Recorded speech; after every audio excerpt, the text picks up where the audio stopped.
Bonjour à toutes et à tous et merci de nous avoir choisis. J'espère que vous vous portez bien et que vous passez une agréable journée dominicale. Vous êtes bien sûr sur votre émission Cadeau de Noël. Ici, nous vous donnons chaque jour des explications, nous vous proposons des idées, nous vous donnons des conseils pour passer un excellent temps de l'Avent et un bon mois de décembre. Alors aujourd'hui, nous allons parler de la charité et plus précisément du lien qu'on peut établir entre la charité et le temps de l'Avent. Et pour en parler, je reçois aujourd'hui le Père Ange Agoyon. Il est directeur diocésain de Caritas SCDIH à Cotonou. Bonjour mon Père. Bonjour Marianne. Merci d'avoir accepté notre invitation. Merci de l'invitation. Alors, dites-nous Père, quel lien peut-on établir entre la charité et le temps de l'Avent? Merci Marianne.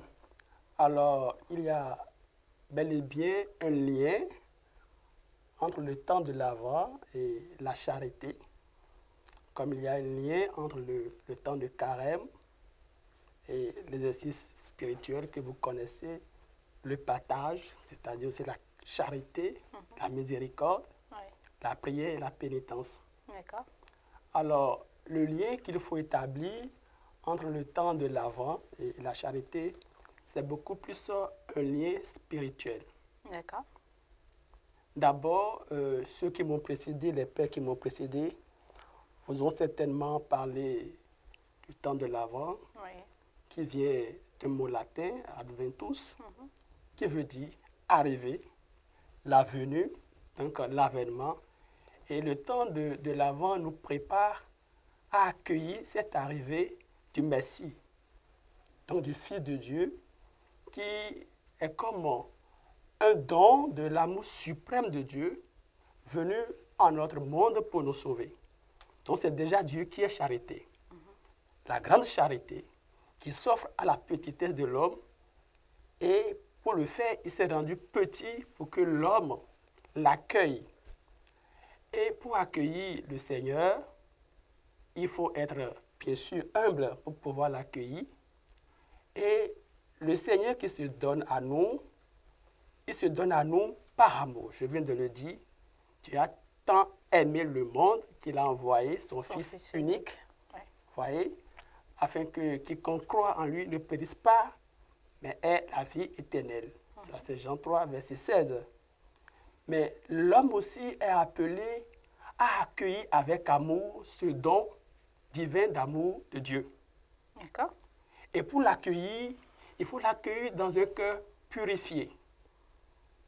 Et c'est le prophète Isaïe qui nous invite à rabaisser les collines, à rendre droit les sentiers.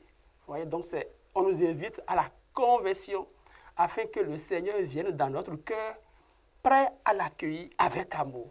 Donc ce lien vient du Père qui envoie son Fils, le Fils qui se donne à nous, et aussi de la terre, nous les hommes, qui l'accueillons. Alors, s'il en est ainsi, que peut-on alors faire pour que ce lien entre la charité et l'Avent puisse être visible dans notre quotidien durant ce temps de l'Avent que nous traversons? Voilà, et là, vous m'amenez à parler des actes concrets. Oui, de charité. De charité. Oui. Alors, nous sommes dans le temps de l'attente, et c'est une attente joyeuse, où tout le monde espère recevoir le Fils de Dieu, qui est notre Rédempteur. Alors, la première chose à faire, c'est de promouvoir la vie. Promouvoir la vie, que les femmes qui sont enceintes ne pensent pas faire l'avortement. Le pape a appelé ces avorteurs des tueurs à gages.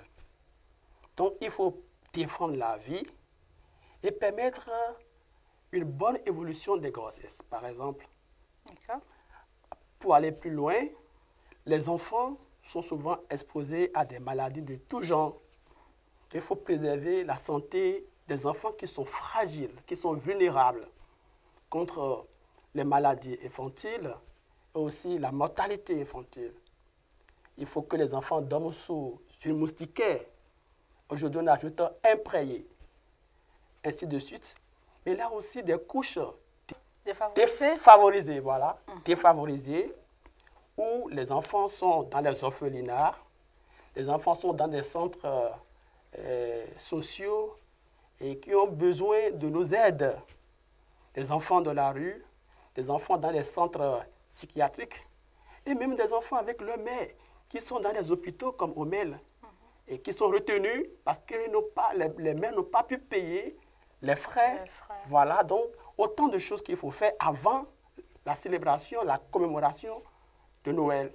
Pour tout ce temps, nous prépare à accueillir avec amour, de façon concrète, par ces actes, le Seigneur qui vient à Noël. Et ce serait notre manière à nous d'exprimer notre charité. Ce serait notre manière à nous d'exprimer notre charité, de célébrer Jésus qui attend que nous soyons prêts à l'accueillir. Voilà. Et également, ce serait notre cadeau de Noël pour Jésus, n'est-ce pas? Oui, pour Jésus et pour toute l'humanité d'ailleurs. D'accord, merci beaucoup mon Père. Merci Marianne. Et voilà qui est dit, chers internautes, nous espérons que ces mots du Père Ange Agoyon vous auront touché.